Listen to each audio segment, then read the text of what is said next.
नमस्कार दोस्तों, मैं हूं नीलेश और मध्य प्रदेश के डेली करंट अफेयर्स में आप सभी का स्वागत है। और आज है 14 मार्च और आज के करंट अफेयर्स में हम आपका स्वागत फिर से करते हैं। करंट अफेयर्स की पीडीएफ आपको नीचे दिए गए टेलीग्राम चैनल की लिंक से टेलीग्राम चैनल ज्वाइन करना है और वहां से डाउनलोड करना है, ठीक है। तो टेलीग्राम पर पीडीएफ उपलब्ध रहेगी। करंट अफेयर की शुरुआत आज के विचारों के साथ। जब आप भीड़ से ऊपर खड़े होते हैं तो आपको अपने ऊपर फेंके जाने वाले पत्थरों के लिए भी तैयार रहना चाहिए। यानी आप जब कुछ अलग करना चाहते हैं, कुछ बड़ा करना चाहते हैं, तो आपकी अपनी आलोचनाओं के लिए और आपको जो कोई कमियां बता रहा है, आपकी कोई होता है ना वो लंगड़ी फंसा रहा है, तो इन सब चीजों के लिए आपको तैयार रहना चाहिए। नहीं, आपको मजबूती के साथ खड़े रहना चाहिए। ये है हमारे देश के महान वैज्ञानिक डॉक्टर विक्रम साराभाई के विचार। तो उन्हीं विचारों के साथ आगे बढ़ते हैं और शुरुआत करते हैं पिछले दिनों हमने जो पढ़ा था उसके रिवीजन के साथ। निम्न में से कौन आईएफ में लड़ाकू इकाई की कमान संभालने वाली पहली महिला अधिकारी है? तो सालिजा धामी है। नेपाल के जो नए राष्ट्रपति बने हुए रामचंद्र पौडेल बने हैं। मुंडक उपनिषद द ब्रिज टू स्मार्टलिटी नामक जो पुस्तक लिखी गई है डॉक्टर कर्ण सिंह के द्वारा लिखी गई है। बिम्स्टेक के सदस्य देशों की संख्या 7 है। इसकी अभी एक समिट हुई थी 19 में, उसमें इस वजह से खबरों में था। इंडोनेशिया जो देश है इसकी नई राजधानी नुसंतरा कहलाएगी। जकार्ता हम लोगों की जबान पे बैठा हुआ है, इसको याद रखना है कि अब ये संतरा हो गई है, ठीक है। तो आगे की तरफ बढ़ेंगे, बात करेंगे मध्य प्रदेश के करंट अफेयर्स की। तो मध्य प्रदेश के करंट में राकेश सैनी है, इनका भी हाल ही में निधन हुआ था। प्रमुख सचिव अक्सर हमसे पूछ लिए जाते हैं, मुख्य सचिव, तो इनका नाम याद रखना है। आईएसएफ वर्ल्ड शूटिंग चैंपियनशिप का आयोजन जो किया गया था वो भोपाल में किया जा रहा है, चल रही है इस चैंपियनशिप। और अभी हाल ही में मुख्यमंत्री ने घोषणा करी है कि महिलाओं को 7 दिन का अतिरिक्त अवकाश दिया जाएगा। दिव्य कला मेला यानी दिव्यांगों का जो मेला लगा हुआ, उनकी जो कलाकृतियां होती है वो भोपाल पे लगी हुई है। प्रदेश की 5 महिलाओं को अहिल्या सम्मान 2023 से सम्मानित किया गया है। तो और यदि आप एमपीपीएससी प्री 2022 की तैयारी कर रहे हैं तो आप इसकी ऑनलाइन टेस्ट सीरीज और मेंटरशिप प्रोग्राम ज्वाइन कर सकते हैं। ज्यादा जानकारी के लिए नीचे दिए गए नंबर पे आप कांटेक्ट कर सकते हैं। साथ ही में आप एग्जाम गुरुजी के ऐप के प्ले स्टोर से डाउनलोड करके वहां से भी ज्वाइन कर सकते हैं। सबसे पहली खबर आज की, हाल ही में किस देश ने सिलिकॉन वैली बैंक एसबीएफ को बंद कर दिया गया है? तो ये बंद किया गया है अमेरिका में। और अभी अपने भारत में भी उथल पुथल मची हुई थी हिंडनबर्ग की रिपोर्ट में अडानी को लेकर के, और पूरा देश हमारा क्या हुआ था, हमारे यहाँ का शेयर मार्केट भी गिर गया था। और जो हिंडनबर्ग है ये अमेरिका में है, ठीक है। उन्होंने अभी अपनी हाल ही में रिपोर्ट दी है कि कितने घपले हो रहे हैं बैंकों के साथ, फर्जीवाड़े, ये सब चीजें चल रही है। नहीं, अमेरिका का बहुत बड़ा संस्थान है जिसने भारत का पूरा शेयर मार्केट हिला के रख दिया और बहुत सारी सूचनाएं भी दे दी। इतना ज्यादा ऑब्जर्वेशन किया, उनका एनालिसिस इतना अच्छा है। लेकिन बोलते हैं ना, अपने दिया तले अंधेरा, वही वाली कहानी हो गई। उनके यहाँ सिलिकॉन वैली बैंक है जो कि छोटी बात नहीं है, अमेरिका का 16वां सबसे बड़ा बैंक है। और इसकी जो वर्थ है वर्तमान में, आप ये कह सकते हो हमारे यहाँ का जो प्राइवेट सेक्टर के बड़े बैंक है एचडीएफसी, उसके लमसम इक्वल ही है। तो इनका बैंक खुद का डूब गया, ये हमारे यहाँ का एनालिसिस कर रहे थे। तो ये उनका क्या मंशा रही होगी, ये हम उस पर ज्यादा कमेंट नहीं करना चाहेंगे। लेकिन आपसे आगे आने वाले समय में पूछा जाए तो सिलिकॉन वैली बैंक याद रखना। सिलिकॉन हालांकि हम लोग नाम से समझ जाएंगे कि इसका संबंध कैलिफोर्निया अमेरिका से है। तो ये बंद किया गया। इसके पहले एक बहुत बड़ा दौर आया था लीमैन का, वहां पर भी अमेरिका में जो पूरा का पूरा मार्केट है उस पर उथल पुथल मची थी।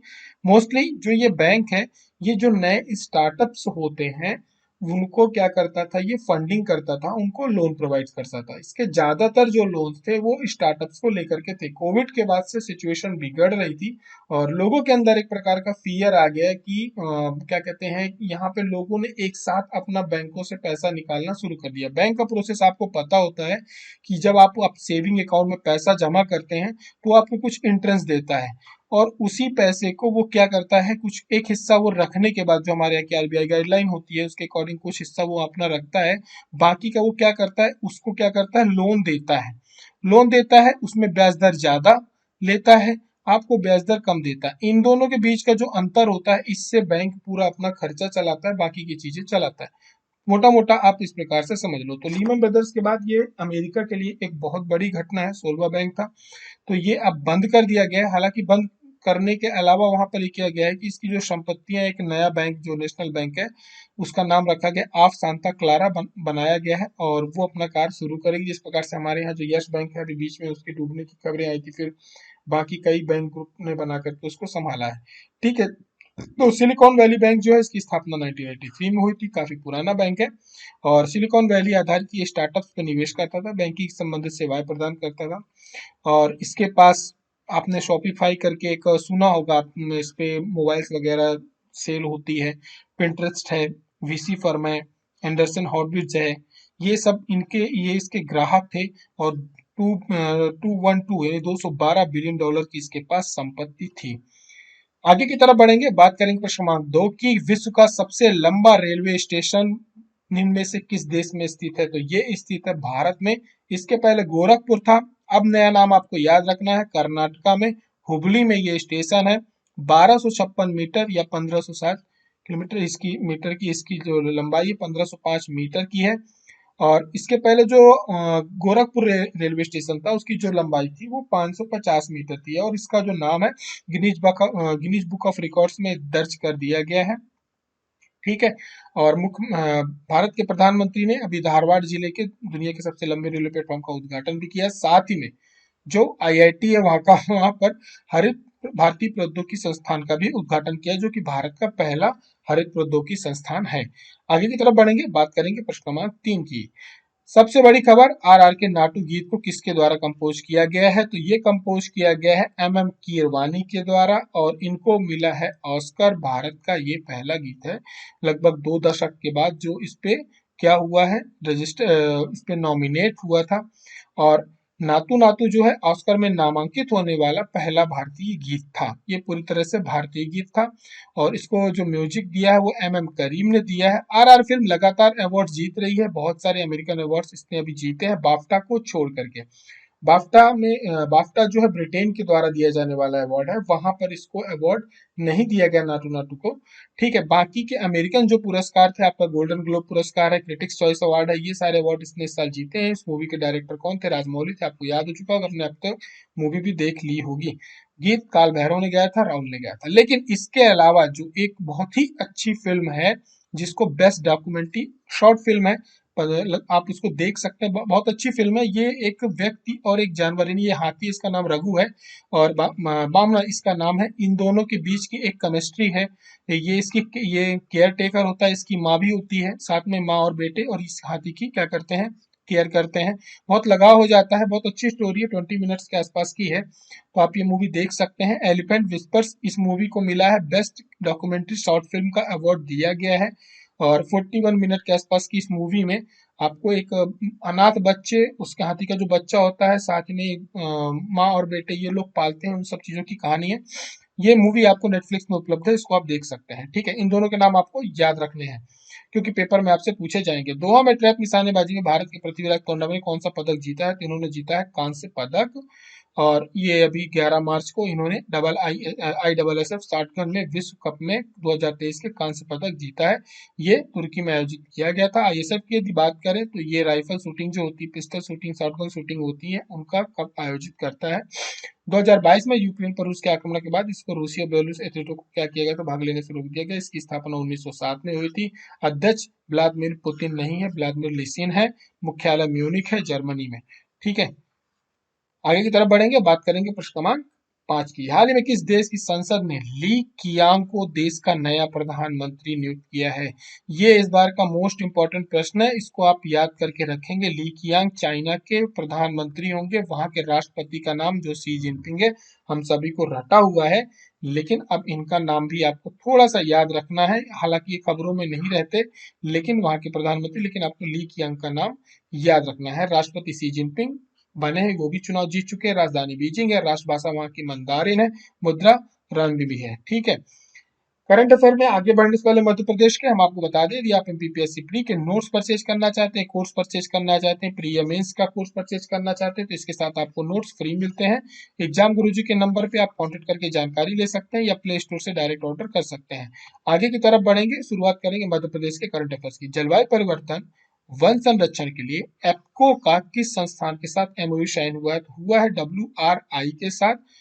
अभी क्या है देखिए, जो मध्य प्रदेश है पूरे अपने भारतवर्ष की भी बात करी जाए तो जलवायु परिवर्तन को लेकर के बहुत ज्यादा सजग है, क्योंकि हमारे यहाँ वनों का घनत्व बहुत ज्यादा है। ठीक है।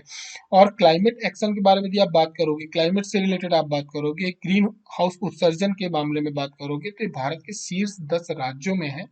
तो इस पर कार्य करने के लिए अब मध्य प्रदेश ने क्या किया है कि जो WRI है, इसके साथ एक MOU साइन किया है कि ये जलवायु परिवर्तन या वनों के संरक्षण के लिए जो टेक्निकल चीजें होती हैं, जानकारियां होती हैं, ये प्रोवाइड करेगा। और इनका अगले 5 वर्ष तक मध्य प्रदेश में जलवायु परिवर्तन और वनों का किस प्रकार से संरक्षण किया जाए, इसके संबंधित जो भी कार्य होंगे, इस पे मध्य प्रदेश को क्या करेगा, सहयोग करेगा, उसको संस्थागत जो सुविधाएं होती है वो उपलब्ध कराएगा। एप्को के बारे में बात करें तो एप्को मध्य प्रदेश शासन की एक संस्था है, जो कि पर्यावरण संबंधित जो भी मुद्दे होते हैं उन पे सरकार को क्या करती है, सहयोग करती है, उसके लिए योजनाएं बनाती है और प्रशिक्षण वगैरह प्रोवाइड करती है। ठीक है। राज्य आर्द्र भूमि की रक्षा, जो हमारे यहाँ रामसर साइट्स है, पारंपरिक जल संचयन संरचना और देसी मवेशियों की नस्लों को बढ़ावा देने जैसे उपायों को भी लागू कर रहा है। और प्रदेश के जितने भी हमारे छोटे बड़े शहर हैं, वहां पर भी हम लोग क्या कर रहे हैं, कार्बन उत्सर्जन को कम करने की कोशिश कर रहे हैं। ठीक है। जिसमें से आपने देखा होगा, भी इंदौर भी था, कार्बन उत्सर्जन कम करने के लिए इसमें सोलर पैनल लगाए हैं। सांची को भी बनाया जा रहा है सोलर सिटी। सरकार द्वारा प्रदेश के प्रत्येक जिले में कितने अमृत सरोवर बनाने का लक्ष्य रखा गया है, यहाँ पर बात हो रही है प्रत्येक जिले की। तो ये नंबर आपको याद रखने हैं। भारत अपनी 75वीं आजादी की जो आजादी के 75वां वर्ष मना रहा है, अमृत पर्व चल रहा है। तो इसी में क्या है कि प्रत्येक जिले में, हर जिले में 75 अमृत सरोवर बनाने हैं। ठीक है। सरोवरों को वापस से उनका जो भी स्थिति बिगड़ी हुई है उनको अच्छा करना है, स्वच्छ करना है। तो इनमें यदि आप बात करोगे, सबसे आगे जो जिले चल रहे हैं उसमें आपका छिंदवाड़ा चल रहा है, मुरैना चल रहा है, बैतूल, मंदसौर और बुरहानपुर चल रहे हैं। ठीक है। और इसके अलावा मध्य प्रदेश सरकार का, ये तो केंद्र सरकार का है, अमृत सरोवर। ठीक। इसमें लगभग 2657 अमृत सरोवर बना करके मध्य प्रदेश दूसरे स्थान पर है। लेकिन मध्य प्रदेश सरकार की एक पुष्कर धरोहर समृद्धि अभियान चल रहा है, जिसमें 43,000 से अधिक जीर्ण तालाबों का जीर्णोद्धार कराया जा रहा है। ये मध्य प्रदेश सरकार का अभियान है। अमृत सरोवर और पुष्कर धरोहर समृद्धि अभियान, ये दोनों किससे जुड़े हुए हैं, तालाब से जुड़े हुए हैं। लोक सेवाओं के प्रदान की गारंटी अधिनियम के दायरे में कितने विभाग की सेवाएं दी जा रही हैं, तो इसमें 48 विभाग की 696 सेवाएं दी जा रही हैं। लोक सेवा गारंटी अधिनियम जो है, आपको पता है 2010 जो मध्य प्रदेश लोक सेवा गारंटी अधिनियम है, ये आपको गारंटी देता है सरकार की तरफ से सेवा लेने की। ठीक है। इसके अलावा मध्य प्रदेश सरकार को इस विभाग को बहुत सारे अवार्ड दिए जा चुके हैं। इसके क्या कहते हैं, यूनेस्को के अवार्ड भी मिल चुके हैं। ठीक है। वर्ल्ड ऑर्गेनाइजेशन के भी अवार्ड मिल चुके हैं। और हमारे मध्य प्रदेश में 25 सितंबर को क्या किया जाता है, लोक सेवा दिवस मनाया जाता है। लोक सेवा प्रबंधन सहकारिता मंत्री डॉक्टर अरविंद सिंह भदौरिया हैं। ठीक है। आगे की तरफ बढ़ेंगे, बात करेंगे प्रश्न क्रमांक 9 की। मणिखेड़ा जल विद्युत ग्रह किस नदी पर बना है। जो मणिखेड़ा जल विद्युत ग्रह या जो भी ताप विद्युत ग्रह होते हैं, इनसे जुड़े हुए प्रश्न आपसे पूछ लिए जाते हैं। तो याद रखना, मणिखेड़ा जल विद्युत जो ग्रह है शिवपुरी में काली सिंधी नदी पर बना हुआ है। इसने बनाया है रिकॉर्ड। इसने क्या कहते हैं, 9 मार्च 2023 को 166.30 मिलियन यूनिट बिजली का उत्पादन करके इसने अपना रिकॉर्ड खुद का तोड़ा है। काली सिंध नदी पर बना है। ठीक है। इसके अलावा बात करें आगे की तरफ, प्रश्न क्रमांक 10 की। बृहत्तर पन्ना भूदर्श परिषद का गठन किया गया है, ये किसकी अध्यक्षता में किया गया है। इसका जो गठन किया गया है, मुख्य सचिव की अध्यक्षता में किया गया है। बहुत दिमाग नहीं लगाना है, नाम से समझ में आ रहा होगा, लेकिन थोड़ा सा ध्यान रखना कि जो बृहत्तर पन्ना भूदर्श प्रबंधन योजना है, इसका संबंध जो है हमारे यहाँ की जो केन बेतवा लिंक परियोजना है उससे जुड़ा हुआ है। साथ में केन बेतवा लिंक परियोजना कहाँ पर है, मध्य प्रदेश के बुंदेलखंड के हिस्से में। बुंदेलखंड में जो सूखा प्रभावित क्षेत्र है उसको क्या करना है, हमें हरा भरा करना, वहां पर जल पहुंचाना। बुंदेलखंड मध्य प्रदेश और उत्तर प्रदेश दोनों में है। ठीक है। तो केन बेतवा लिंक एक पहली परियोजना है जिसको आगे बढ़ाया गया, इसके लिए सेंट्रल गवर्नमेंट की तरफ से अलग से क्या किया गया, बजट भी अलॉट किया गया है। अब उसके अंतर्गत बहुत सारे प्रोजेक्ट हैं केन बेतवा लिंक के अंतर्गत। ठीक है। आपको एक तो जो सूखा क्षेत्र है वहां पे क्या करना है, जल पहुंचाना है, सिंचाई की सुविधाएं उपलब्ध करानी है। उसके अंतर्गत पन्ना टाइगर रिजर्व भी आता है, वहां पे भूदर्श जो प्रबंधन है उसको भी देखना है, जैव विविधता को भी बचाना। बहुत सारी चीजें इस पूरी जो नदी लिंक परियोजना इसमें जुड़ी हुई है। अब इन सब चीजों को मैनेज करने के लिए कि कार्य सही हो रहा है कि नहीं हो रहा है, प्रबंधन को देखने के लिए ये क्या है, बनाया गया है। ये जो बनाई गई कमेटी है उसी के लिए बनाई गई है। ठीक है। करंट अफेयर्स में आगे की तरफ हमने आपको जो प्रश्न दिया, आज का प्रश्न है वो है आपका, मध्य प्रदेश का प्रसिद्ध माँ इच्छा देवी मंदिर किस जिले में स्थित है। आप सभी के उत्तर हमें लगातार मिलते हैं करंट अफेयर्स में नीचे एग्जाम गुरुजी की तरफ से। जिन भी आंसर्स को हार्ट दिए जाते हैं, मेरा आप सभी लोगों से निवेदन रहेगा उनके आंसर जरूर पढ़ा करें, क्योंकि आपको इस प्रश्न से जुड़ी हुई बहुत सारी जानकारियां वहां मिल जाएंगी। भी मैंने बलदेव महल का उसका पूछा था, आप सभी ने काफी अच्छे आंसर लिखे हैं, बहुत सारी जानकारियां वहां से मिल गई हैं। अगला जो करंट अफेयर हमारा कल का होगा उस पे मैं कोशिश करूंगा कि इसका आंसर के साथ साथ आप सभी के कमेंट भी यहाँ पे रखूं, ठीक है। लेकिन आप सभी के लिए सूचना ये है कि मध्य प्रदेश का जो 2022 का संपूर्ण करंट अफेयर्स है, पूरा एमपी का एक वर्ष का करंट अफेयर्स, इसकी क्लास आज शाम को 8 बजे रहेगी। आप सभी को उसे देखना है। इसकी पीडीएफ जो रहेगी इस करंट अफेयर्स की, लगभग सभी करंट अफेयर्स की पीडीएफ हम टेलीग्राम चैनल पे डाल देते हैं, जिसकी लिंक आपके एग्जाम इस वीडियो के नीचे दी गई है। साथ ही में हमने आपका जो एमपी का आर्थिक बजट होता है, आर्थिक से जुड़े हुए जो हमारे डाटा होते हैं, उसकी एक अलग प्लेलिस्ट बना दी है। ईयरली करंट अफेयर्स जो आपके होते हैं उसकी मैंने एक अलग लिस्ट बना दी, उसकी लिंक भी आपको इस वीडियो के जस्ट नीचे मिल जाएगी। तो आप सभी का ही दायित्व है कि आप इनकी सभी के वीडियोस आप एक बार देख लें और अपनी परीक्षाओं में अच्छे नंबर लेकर के आए। तो आंकड़ों से संबंधित वीडियो की एक अलग प्लेलिस्ट है जिसमें आपका बजट है, आर्थिक सर्वेक्षण आपका जल्दी अपडेट हो जाएगा। अभी मेरा टारगेट ये है कि जो ईयरली करंट अफेयर है, जो कुछ छूट गए थे आपके, वो सब मैं पूरा करवा दूं। तो एमपी के बाद नेशनल इंटरनेशनल के करंट अफेयर्स आ जाएंगे, जो हमारे बिल्कुल एग्जाम के पॉइंट ऑफ व्यू से जरूरी होते हैं। अनावश्यक करंट अफेयर्स बिल्कुल नहीं रहेंगे। रक्षा प्रतिरक्षा का मैंने करंट अफेयर आपको वहां पे अपडेट करा दिया था। मध्य प्रदेश का भी हो जाएगा, खेल का पहले ही करा दिया है, अब केवल नेशनल इंटरनेशनल का रह जाएगा। तो कल के बाद जो अगला वीडियो रहेगा वो आपका नेशनल इंटरनेशनल करंट अफेयर का रहेगा। यहाँ से हमारा 2022 का करंट अफेयर्स की जो है पूरा हो जाएगा। 2023 का लगातार करा रहा हूँ, एक भी दिन का करंट अफेयर आपका एमपी का नहीं छूटा है। वीडियो में गैप हो गया, इसका मतलब ये नहीं है कि उस बीच के करंट अफेयर हमने आपको नहीं दिए हैं। एक एक दिन का करंट अफेयर हमने आपको वहां पे दिया है, भले ही मैं उसको 5 दिन बाद भी किया हूँ, 10 दिन बाद भी किया हूँ, लेकिन मैंने एक एक करंट अफेयर आपको कराया हुआ है। तो आप इस चीज को लेके परेशान नहीं हो। प्लेलिस्ट भी अलग अलग बना दी है। अब मंथली भी शुरू कर दिया, आपका जनवरी भी हो चुका है, फरवरी भी हो चुका है। तो आप चाहो तो मंथली करंट अफेयर्स भी देख सकते हो। तो करंट अफेयर आपके पूरे हो रहे हैं। तो करंट अफेयर की मैं लगातार आपसे कह रहा हूँ, आपको वो आपकी ये आपकी टेंशन नहीं है, ये हमारी टेंशन है, ठीक है। तो करंट अफेयर जरूर देख लें, अर्थव्यवस्था संबंधित वीडियोस देखते रहें, क्योंकि ये आंकड़े एक बार में याद नहीं होते हैं। मैंने आपसे बोला था कि इसके क्वेश्चंस भी मैं आपके इस जो डेली करंट अफेयर रहता है इसमें सम्मिलित करना स्टार्ट कर दूंगा, ताकि हमारे दिमाग में जो आंकड़े हैं या उससे जुड़े हुए प्रश्न है वो दिमाग में बैठ जाए। ईयरली करंट अफेयर्स रक्षा वाला हो चुका है, खेल वाला हो चुका है, आप सभी लोग देख ले, पटवारी के पेपर में बहुत महत्वपूर्ण हो जाता है। और वीडियोस पसंद आते हैं आपको तो शेयर करना नहीं भूले। आप सभी के सुझाव मुझे मिलते रहते हैं, मैं उन पर अमल भी लाता हूँ, वो आपको दिखता भी होगा, ठीक है। तो वीडियो कैसा लगा जरूर बताएं कमेंट करके। और इस प्रश्न का, माँ इच्छा देवी मंदिर किस जिले में है, इनके बारे में बताना है, उस जिले के बारे में कुछ बातें बताना है। ज्यादा से ज्यादा 4 लाइन, इससे ज्यादा लाइन नहीं लिखनी है बिल्कुल भी, 100% प्रोहिबिटेड है, ठीक है।